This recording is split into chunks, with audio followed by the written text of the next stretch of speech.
Liverpool versus Burnley was an interesting game in terms of just the amount of shots that Liverpool had, but was absolutely blocked by Nick Pope, Burnley's goalkeeper, and I think a future England number one alongside Dean Henderson. I think those two will be competing quite well with one another for that number one spot in the English national team. But overall, impressive from Nick Pope. I just the amount of shots that Mo Salah had was incredible, and just how Nick Pope just shut down Mo Salah. And you could see just from Mo Salah's facial expressions and his reactions that he was not pleased with himself. And I think that he shouldn't be too hard on himself because the saves that Nick Pope was having was quite impressive, but also the way he was reading what the shots would, where the shots would go, is impressive as well.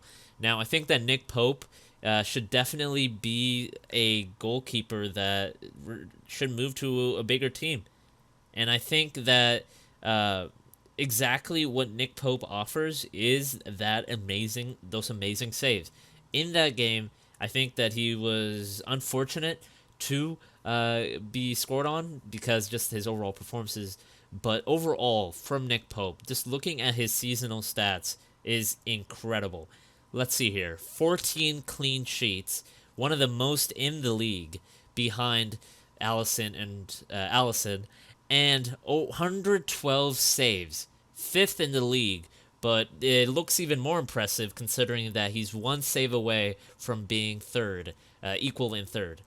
And I think that Nick Pope, it should be noted that the same with Danny Ings and how he plays, is that the teams that they're in are teams that aren't as fully in depth talent wise in those squads. Nick Pope's team is Burnley, and Burnley doesn't have as much resources or as a amazing squad as some of the top teams, such as Liverpool. And I think the fact that he's able to have 14 clean sheets and with those 112 saves means a lot. And the saves that you see from the more higher up teams are, of course, the relegation strugglers who are looking to hold in there. But overall, impressive from Nick Pope. And I think that Nick Pope is definitely a goalkeeper that should be on the eye of some top clubs. And I think now this might be a long shot, but I think he could be a replacement for Kepa. I think that Kepa just.